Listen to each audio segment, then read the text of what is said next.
This is the Greg Bedard Patriots Podcast with Nick Cattles.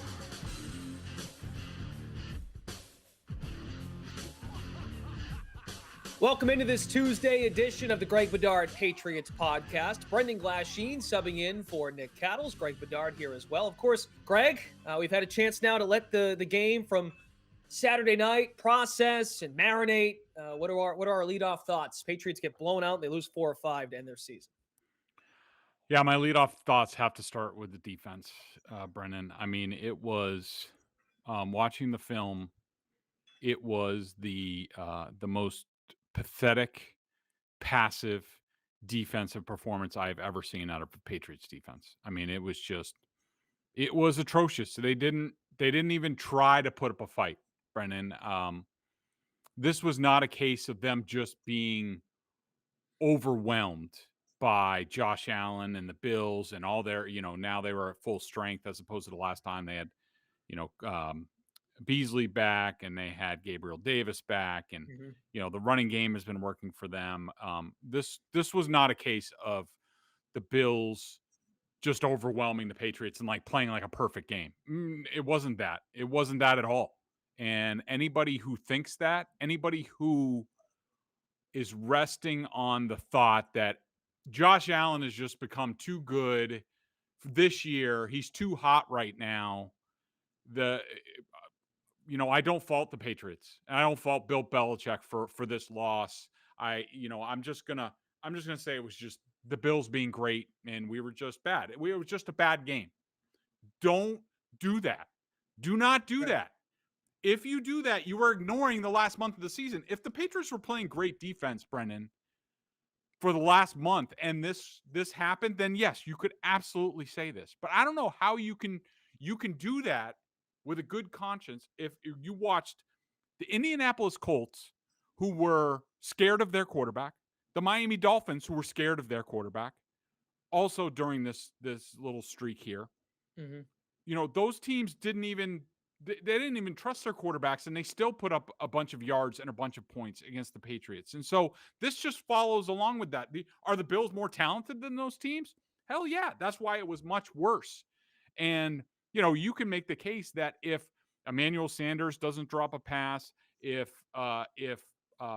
Josh Allen doesn't miss Kumaro wide open in the end zone in the last time, that this would have happened the last time. This is 2 straight games. It's not a one-off. So my biggest takeaway from this is do not excuse this. Okay? It was not just Josh Allen. He was very good in this game. He was. But the Patriots did not put up a fight. They barely put pressure. I think I had them for 3 blitzes in this game. They played soft in the back end. Basically, what the film shows is that Bill Belichick went into this game and said, once Jalen Mills went into COVID, that was the straw that broke the camel's back. They had already traded Stephon Gilmore. Jonathan Jones got injured for the year. We already knew they were limited in terms of what they could do in the secondary. That's why they played zone most of the year and got away with it against the crappier teams. But once Jalen Mills went on COVID and wasn't available for this game, basically the Patriots, look, this is the way they went out there, Brendan. This is on film. They went out there and said, we can't stop this team. We can't match up with the Bills. So what we're going to do is we're just going to play back. Hopefully they check it down, maybe take, 10, 12, 15 plays. And at some point in the cold weather, there's a tip. We get loose. We strip sack. Josh Allen throws us one. That's basically our defensive plan, is to hope for the best. And that's what they went out there and did. The Bills are not that team anymore. And the Patriots looked old, slow, ineffective. Just to give people an idea, when they were going well, and I grade the film, I do plus minus. Was this a good play, better than average, or lower than average? Most of the time when the Patriots defense was going well, I'd probably have 20 plus plays and maybe, 10 minus plays or something like that. In this game, I had the Patriots for 11 plus plays and 49 minus plays. Like, it's bad football. And to me, that's where you have to start with this game.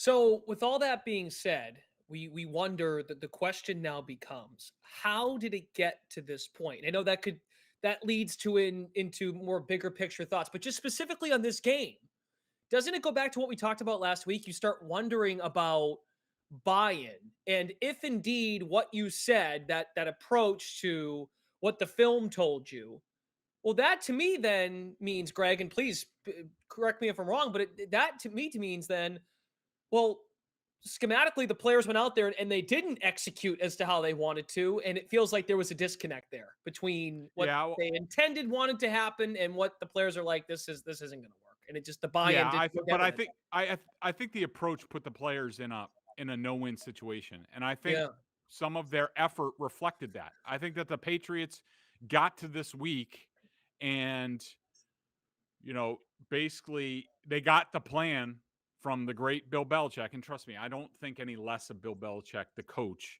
because of what happened. Okay. Because you need to start with this.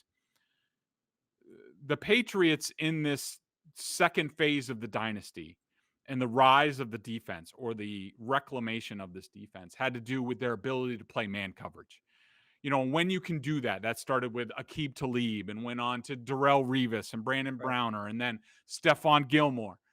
When you can do that, or when you have basically all the weapons in your arsenal, if you could play good man-to-man defense, it's going to be a tough time for all the best quarterbacks in the league, and it frees you up to spin the dial more. You can do different things. The Stephon Gilmore trade, which you could say whatever you want about it, okay? Because who knows? Bill could have been right. As far as I know, the reasoning for the trade was Stephon Gilmore, we don't think he's ever going to be healthy this year. And so we don't think that 75% Stephon Gilmore is worth what the balance of his contract is. So we'd be better off going cheaper and getting rid of him and getting the cat, whatever. So that was the rationale. I don't necessarily disagree with that because I'm not on the inside. I don't have the medical reports. But there's little question that trading Stephon Gilmore left the secondary thin. Basically, you were hoping J.C. Jackson and Jonathan Jones at least would stay healthy, because those are two elite man corners at what they do. J.C. Jackson at number 2, Jonathan Jones at slot. Jonathan Jones gets hurt.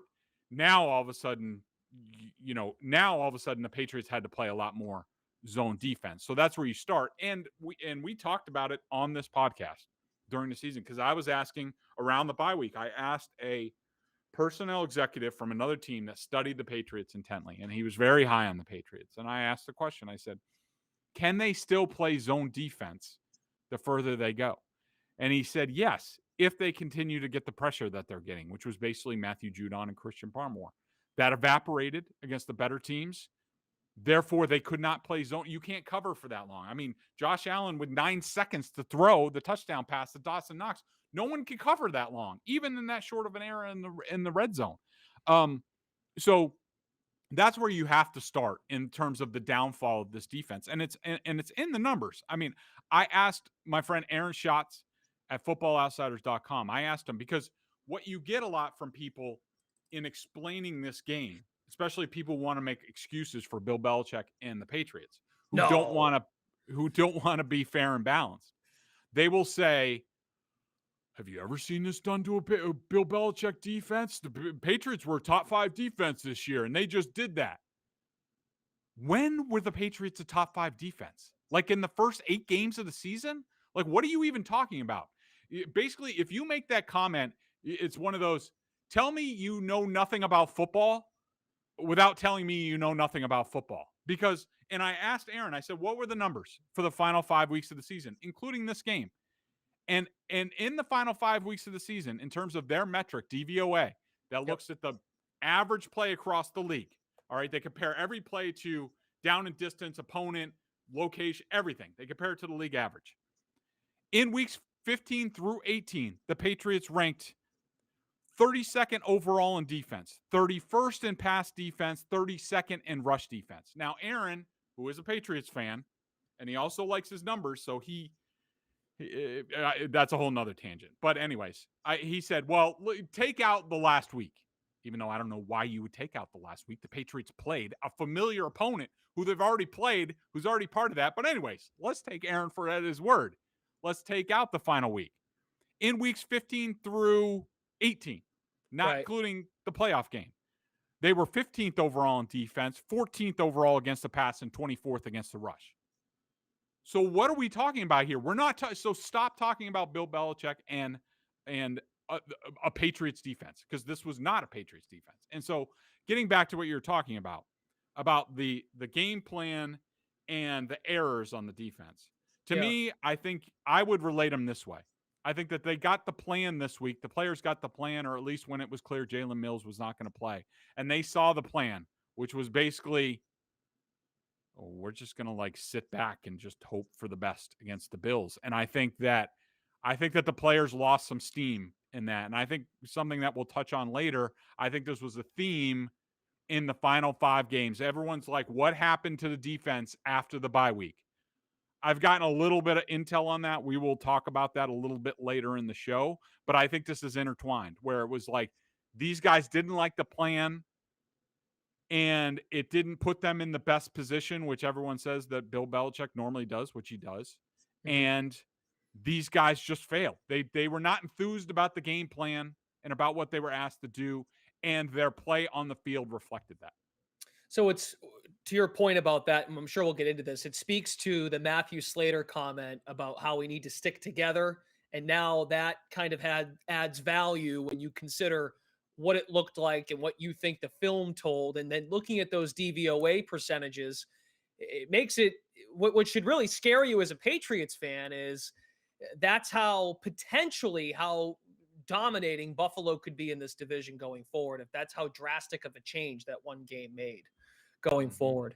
On the Matthew Judon, I know we've spent some time on him on this show, but just speaking to what this game was, he played on just 22 of the 56 defensive snaps. That's 39%. What's up with that? Just for this game, like what's up? Not only that, but let's just look at the facts. He did not start the game. The only game that he did not start this year was Jacksonville after COVID. He barely played in that game. That's the only game he didn't start. Not only that, but he did not start the second half. So what happened was Juwan Bentley got hurt. They went in at halftime. They said, all right, what are we going to do? And they came out, and what they did was Bentley got hurt. So they opened up with Van Noy and Hightower on the edge, 3 guys inside, which I thought they would do. You needed to basically go with a 5-man rush against Josh Allen, which they didn't do. They lined up in, they didn't do. So that's the way they decided they were going to attack this game. But to start the second half, Juwan Bentley was the one linebacker. It was basically a 5-1. Juwan Bentley got hurt. So they moved Hightower to Bentley's spot. And then did they insert Judon at right edge? No. They put Jamie Collins in there. So even with an injury and what was going on in the game, the Patriots still decided that we're going to keep Matthew Judon in a little package. Now, look, I don't know 100% what has been going on with Matthew Judon. From what I understand, and I'm sure a lot of people want to say it's injury, he must be dealing with something, blah, blah, blah. That's maybe why he was limited in terms of his playing time. That could be true. I don't know that to be 100% not true. He was not on the injury report. I don't think it was injury related from the people I have talked about or talked to about sort of the conclusion of the season. It could be personal. I think there was a thing at some point, from what I understand. But what I know is that according to people in the building, after the bye week, Matthew Judon did not have the same energy, did not have the same buy-in. And as we talked about last week, Brendan, the way he played in the final 5 games was reminiscent to me of the way I looked at Malcolm Butler in 2017 towards the end of that season. And I wrote at the end of that season, Malcolm Butler deserves to be benched. I wrote that in about mid-December. He was benched eventually in the Super Bowl. Right. And I also wrote, it would not surprise me if Matthew Judon was benched to start this game or at some point. And that's what happened. It's on film. And if you're a Patriots fan, you are praying and hoping that he's hurt, and that's the issue. Maybe it is. I'm not entirely ruling it out. But I can hear in your there's voice. I can hear in your voice why you might be doubtful of that, because then the response to that would be, why even put him out there? To your point, right? Right. About in terms of Yeah. location. I mean, why in not the play team. Josh Uche? Why not have if Matthew Judon is nicked up to the Yes. point where you're not sure what you're going to get out of him, why not have Chase Winovich active? So that Right. just tells you there's further evidence of it wasn't injury related. It's something else. And now you're like, oh boy, what happens? Because they've given him a lot of money. You know, the people start to bring up, is this Adalius Thomas too, where Adalius Thomas got off to a hot start with the Patriots and then all of a sudden, you know, he was gone. And I can't tell you, I mean, I've enjoyed covering Matthew Judon. I've heard almost entirely good things about him, but in this game, I had him for 1 run stuff and 4 minus plays. That just goes along with his final 4 games this year, where it's just he's gone straight downhill, almost a complete 180 from where he was before the bye week. Yeah, it makes you wonder if it's injury, or they're almost using a player now that makes an average annual salary of over $13 million in spot situations, and in those spots it didn't feel right. Another thought here on the game, just thoughts on Bill Belichick on 4th down. You had some questions about how conservative he was. Yeah, again, I hated it. I thought even very early on in the game, sorry while I ruffle feathers here, but you know, when they came out and they ran 3 straight plays, and first of all, listen, I mean, I'm sure we'll touch on it before, but it's not like the offensive execution wasn't good either. The very first play of the game, Jonnu Smith blocks the wrong guy, and instead of a run going for about 30 yards, it goes for 2 yards, and that kind of stuff went on throughout the game. But in the second quarter, so that drive that went end of the first into the second, they go 3 straight rushes. You know, on 3rd down, Damian Harris has to find out a way to pick up that 1st down. I mean, he just ran out of bounds. The ball's in his left arm. He's got to dive for that. They got it. He's got to convert. He doesn't. He comes up short, and Belichick punts. It was 14-0 at that point. It's going to be 4th and inches. He doesn't ask for a measurement, nothing. He just punts. I'm sorry, but every game is unique, and it's win or go home.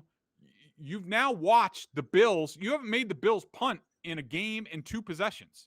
That they've scored now touchdowns on 4 consecutive, dating back to the last game. I think 4 consecutive touchdown drives against you.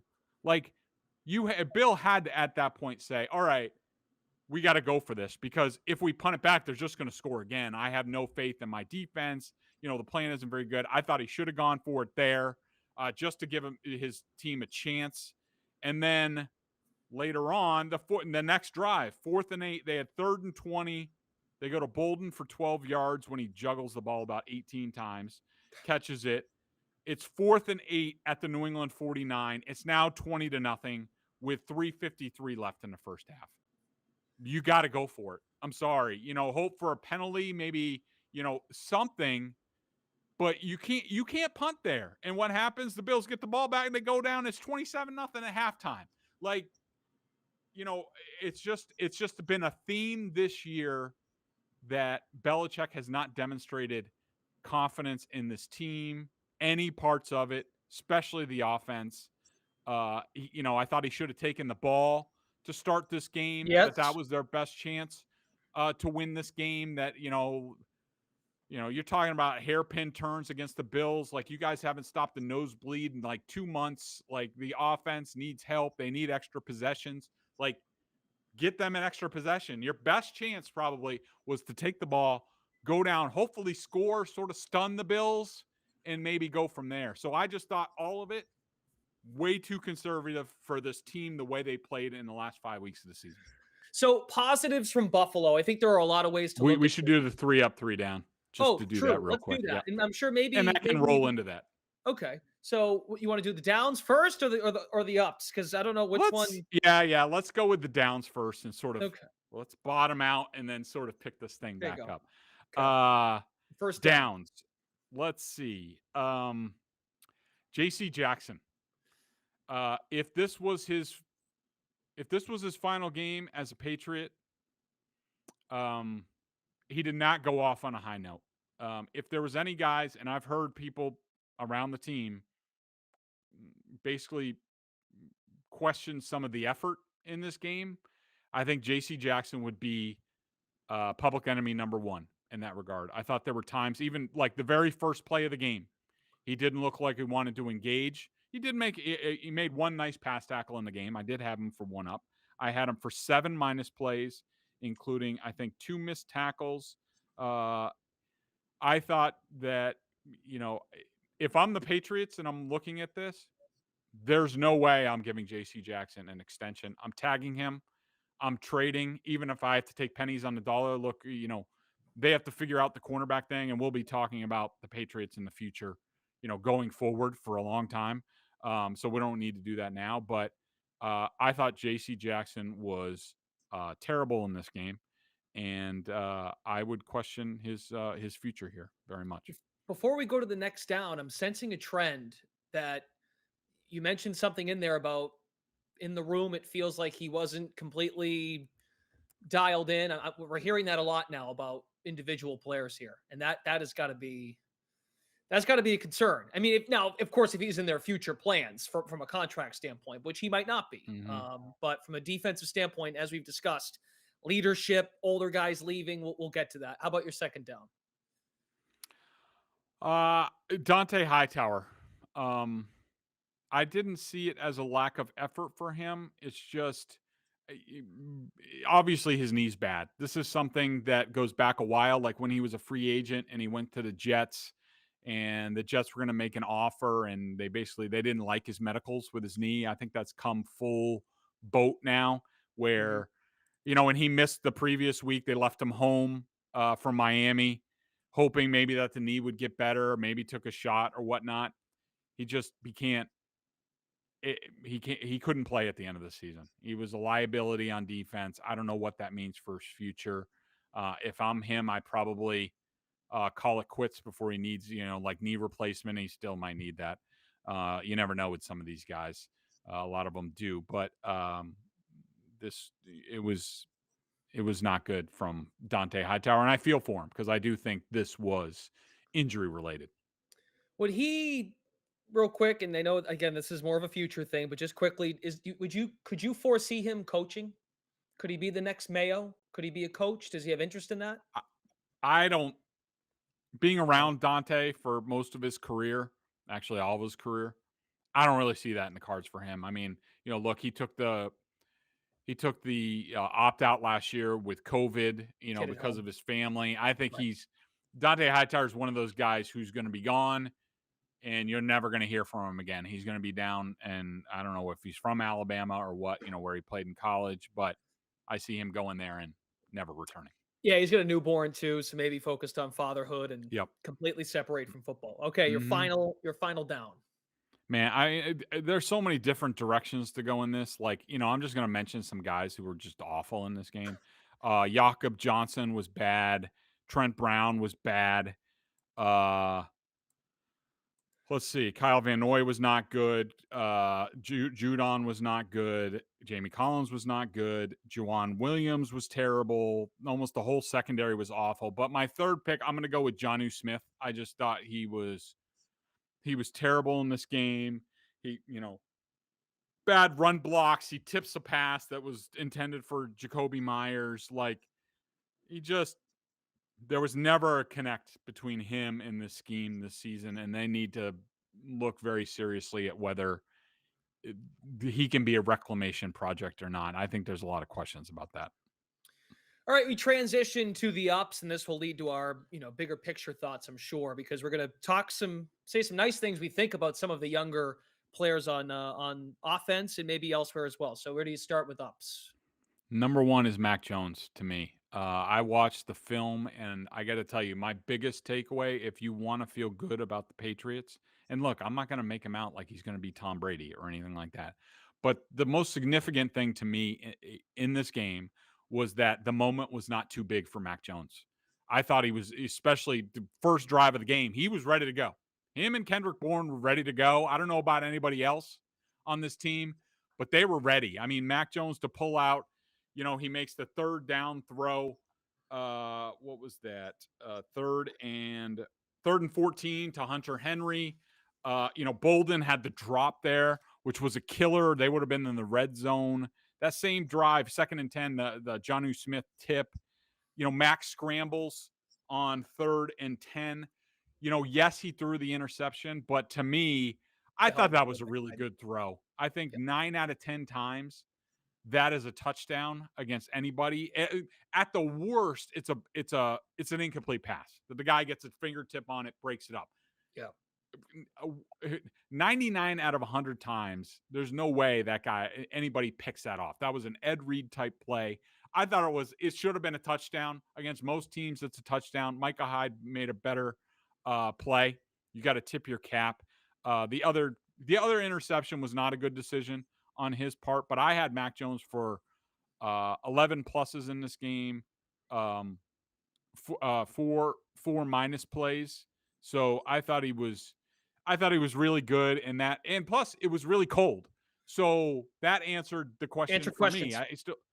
I still have questions about him in the wind because of his arm strength, but at least it was frigid, and he threw the ball well. I thought his first pass of the game to I think it was Kendrick Bourne on a comebacker, that was from the right hash, and he threw a lot of heat on that. So to me, all positive about Mac Jones out of this game. Right. And when you figure with any young quarterback, arm strength can improve going forward, right, as time goes on. So how about your second up? Kendrick Bourne. I thought, he showed that he's a game breaker, but a lot of people say, well, he should have gotten more playing time, more touches before this. You may be right. I think it was a longer process for him to get acclimated in this offense and feel capable. I mean, just remember, just a week ago, he ran a wrong route against Miami on a key 3rd down, and, they had to punt. So, we've seen that out of Kendrick since training camp, when he had a lot of issues in training camp with routes and converting routes and things like that you need to do in this offense. But, I thought this was really good. He's tough as nails. He makes plays. I feel really good about him and Mac going forward. Did you find a way to find a third one? Yeah, I mean, I would, I thought Hunter Henry was pretty good in this game. He had a bad route and he had a drop. But I will say my third up, Ted Karras, I also thought was good. But David Andrews, I had him for a completely clean sheet in this game. He wasn't dominating or anything like that. Didn't have any plus plays, but clean sheet as far as pressures and run stuffs in this game. And so that was good to see from one of their leaders.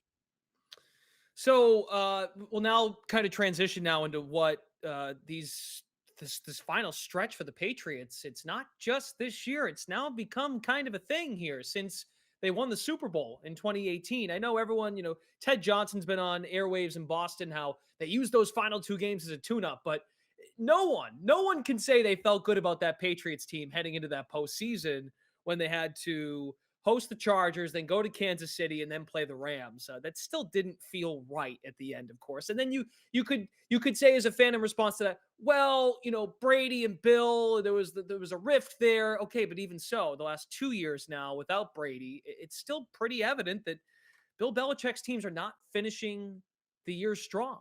That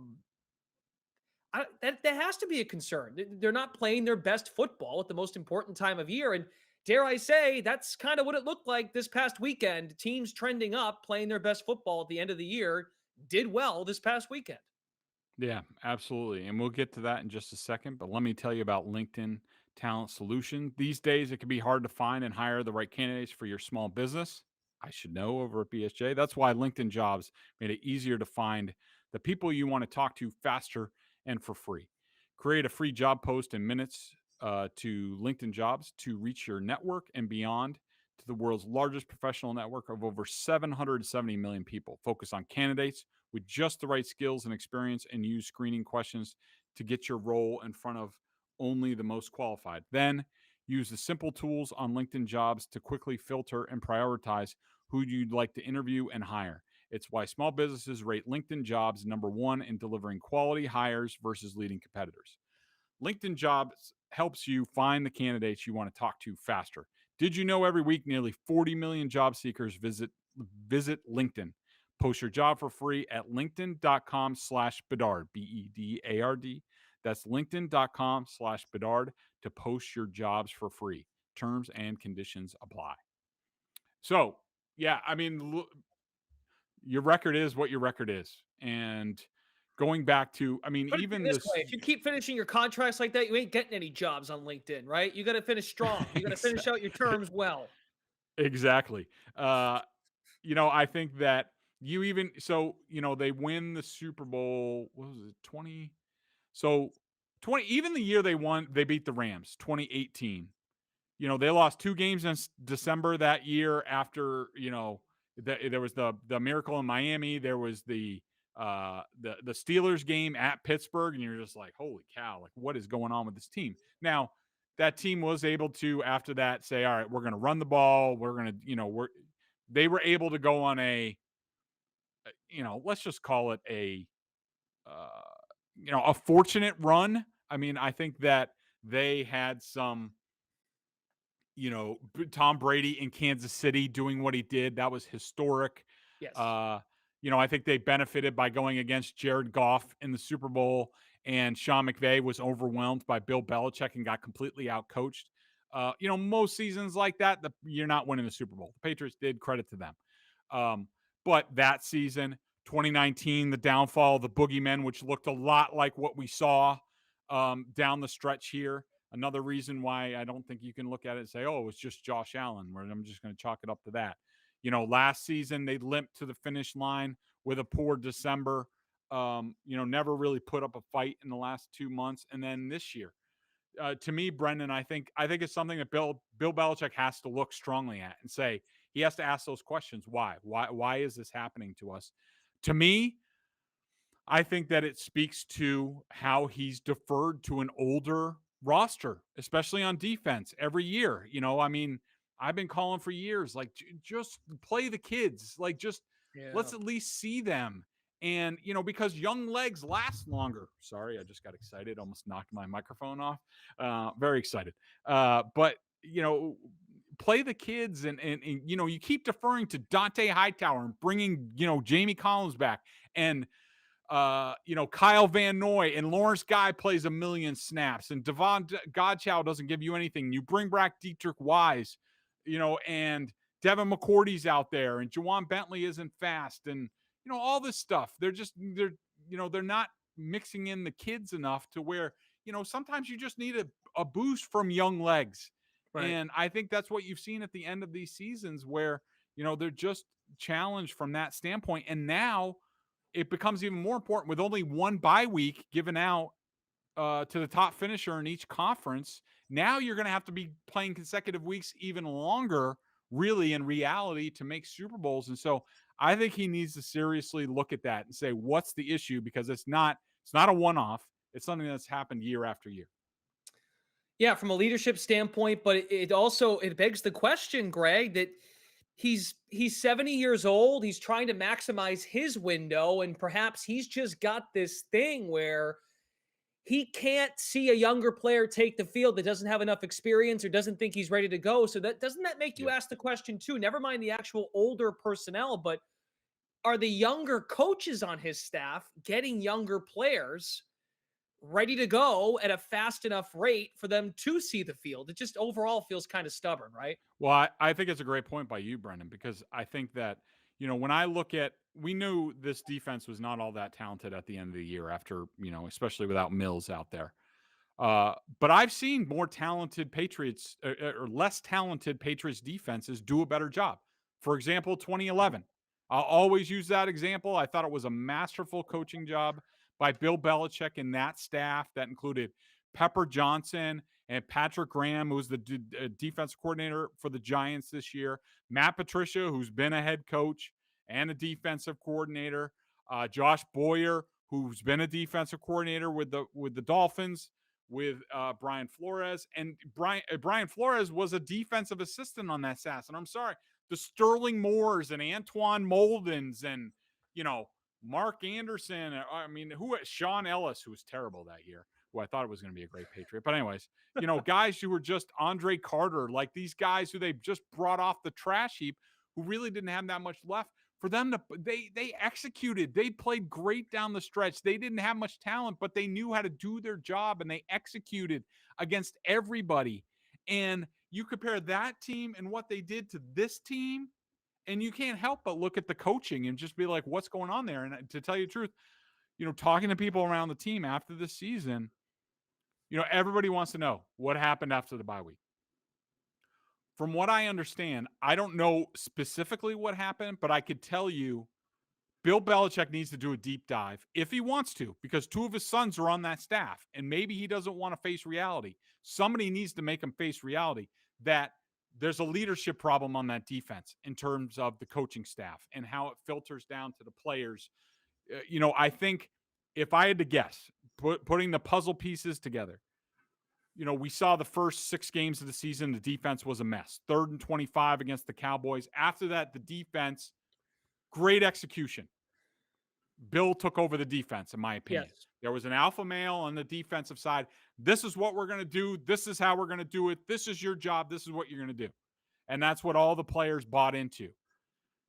I don't know this, but I think after the bye week or during the bye week, Bill gave control back to Steve Belichick and Gerard Mayo and said, all right, these guys are primed and ready to go. Take it home. And I think at that point in time, I think some of the players started to have doubts about their role, about what are we doing on defense? Is the game plan the right way? Questioning play calls, like we heard Devin McCourty questioning play calls in the first 6 games of the season. Yep. We didn't hear that outwardly at the podium, but I think that was going on behind the scenes. And I think there was certainly a disconnect on defense between the coaches and the players and their execution, and that was reflected on the field. So one of the things Bill has to take a strong look at this offseason, if he wants to be honest with himself, is what's going on in the defense. Who's gonna be in charge of the defense next year? Who's gonna be the alpha male voice that's gonna get crap done? And if Gerard leaves, is it gonna be Steve? Is that a path for success? Do you reinstall Matt Patricia, who was last seen on this staff making Nick Foles look like Josh Allen in Super Bowl 52? Those are hard questions that need to be asked. But in my opinion, there's no question, talking to people around the team, there was a huge disconnect between the players and the coaches on defense down the stretch. And that was the reason for the fall for them. And if Bill does have that conversation with himself, let's compare it to the quarterback that went out the door. Tom Brady going to Tampa almost acknowledged, I can't do this all by myself. Bill has to have that moment for himself as well as a coach. At 70 years old, is anyone going to shame him if he decides to bring, say, a Joe Judge back to run special teams? I know Joe Judge at the podium's a pain, but if Bill acknowledges, I need help to finish this thing strong, would anyone blame him for that? No. Just like no one blamed Tom Brady for going to Tampa and bringing in Leonard Fournette and bring Gronk back and bring in, it's kind of the same thing. Like, it's almost Brady admitting, like, I can't do this all alone at this stage of my career. An elite defense. They accumulated great young draft picks in that front 7 in Tampa. If Bill were to bring back some older people to help run a show, Dante Scarnecchia for years. Remember, Bill would bring him back and say, Dante, please. Like, kind of similar situation here for Bill. He has to come around on that, but I do understand. I think he's found himself, Greg. I think he's trying to find a fine line of developing his staff while also trying to still be in charge of everything. And he's having trouble trying to find that balance, right? Especially if you're saying, if your intel is correct, which I think you've done a great job historically getting pretty good information. That's kind of a bad sign if you're just going back and forth like, okay, you run the defense. All right, now I'll do it. No, you do it. It's just, that's got to be sorted out in the offseason. Have a clear plan. And I think it's a domino effect to the players. So, I think there's got to be some sort of like clear-cut plan. Like real quick, he's got that with Josh McDaniels, right? Josh runs the offense, doesn't have to touch it. Maybe it's Matt Patricia. I mean, look, I'm not crazy about that. I don't think a lot of people in the building would be crazy about that. I don't think he's the most popular guy there. And if you remember in the Seth Wickersham book, people basically blame that Super Bowl on Matt Patricia in Seth Wickersham's book. And I think that's my understanding too. And so, but at least he has experience, and he might have learned a lot of things from Detroit. And you come back, everybody makes mistakes. Nobody's perfect. I'm sure Josh McDaniels made a ton of mistakes in Denver, and he's acknowledged that. So who knows? I mean, in a perfect world, Matt Patricia comes back. He's a better coach. He's the alpha on defense, and they get their crap together. Yep. And maybe, but of course, there's a lot of personnel issues that need to be figured out. Namely, and we'll deal with that in the offseason, but they need more man cover guys, and they need a better defensive line, and they need speed at linebacker. So, exactly right. And it maybe like take Patricia out of being something that he's not, which is maybe he's not Ernie Adams. Maybe he can still be a defensive coordinator. Real quick, before we get to our BostonSportsJournal.com member question of the day, some specific players you want to hit on that might be back, that might be out. Trent Brown is a name that comes to mind. Isaiah Wynn, Jonnu Smith, Davon Godchaux. Just want to add some quick thoughts there before we get to the question.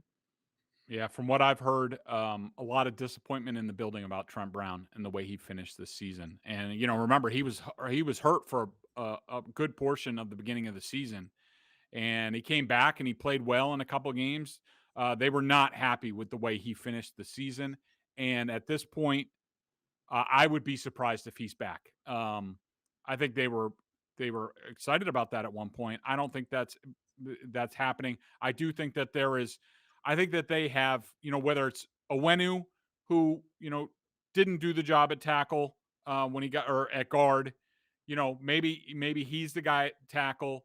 Isaiah Wynn, I think they're going to look hard at. They have the 5th-year option, but if you trade him, somebody else takes it, take, pennies on the dollar for him just to get rid of him. I don't think there's a lot of confidence in him. I think Justin Herron did a nice job in the last 2 games. I mean, it wasn't perfect, but, and Yodny Kajust was a guy who showed a lot of promise this year. Yasir Durant was a guy who they went and traded for. So I think they have good options. Shaq Mason, I think that's going to be a long conversation in the offseason. He did not finish the season well. Not that I didn't think it was lack of effort, but I think he's challenged. I think that Jonnu Smith, they're going to have to examine whether there's any hope of him having an offseason to take it off and coming back and being better. At this point, I would say no, but I don't know. Davon Godchaux, he would be a guy I would definitely move on from. They tried to make him the nose tackle to solve all their issues in there. It did not happen. He was bad the whole season, just about, other than the one Bills game on the road where he was great. But that was a one-off. So a lot of questions that we'll be dealing with, over at BSJ. Yeah. The season does not stop. I will start my season wrap up looking at the whole season, grading the different units, grading the players, looking at the off season, how the depth chart comes out, cap wise, who should go, who should not, what I'm hearing from people in the off season. So trust me, football season never, ever stops at BSJ. And as it pertains to specific questions about specific players or even coaching hires, Greg will take your questions on the member question of the day. Maybe your question will get picked. And let's get to today's BostonSportsJournal.com member question of the day. Check us out over at BSJ. $39.99, our annual plan. Not only do you get top-notch analysis of all the Boston sports teams, but if you're a Patriots junkie, and you're listening to this podcast like you are right now, a membership at BSJ gives you access to a ton of video analysis that Bedard does on the coach's film, direct access to him in weekly chat. So, Greg, this question coming from Randall Rick 1. What's the depth chart beyond Dave Ziegler in that Black Ops Patriots front office? Yeah, it's a good question because Ziegler's really only been in the role for 1 year. I understand that he is a serious candidate with Vegas, which could also mean that some of the Patriots assistants get involved, whether it's, Mayo or McDaniels or, what have you. Who knows, maybe even Brian Flores. I don't know, but he is a serious candidate there. So you have to look at that. I mean, I think Brian Smith, who was the personnel coordinator, would sort of be the next guy up. I do think Elliott Wolf is the X factor. He is still considered, I think, a scouting consultant because he's getting paid from the Browns, I think, still. But Elliott Wolf has had interviews around the league. I think in Chicago he interviewed. He's well thought of. I know his dad, Ron Wolf, was around a lot during training camp. He's a guy that I've covered, back with the Packers. I think he's really good. But I think that those would be the 2 highest names to me. If Ziegler. There's also Quinn, who was in Detroit with Matt Patricia, who was the GM Quinn, there. But yeah, Bob Quinn. He's a free agent, and so he could be brought back. You never know, and maybe there's a Patricia tie in there. Sure. And that goes back to what we just discussed about maybe Bill bringing back some old pals to, we get on him for that sometimes, but just some older folks that can help take some of the load off him, right? He's getting older. That's okay. Greg, we'll talk. Yeah. We will talk again on Thursday. Thank you, everybody, for tuning in to the Greg Bedard Patriots Podcast. Brendan Glasheen filling in for Nick Cattles. He's Greg Bedard, of course, brought to you by LinkedIn Jobs. We'll talk to you again on Thursday.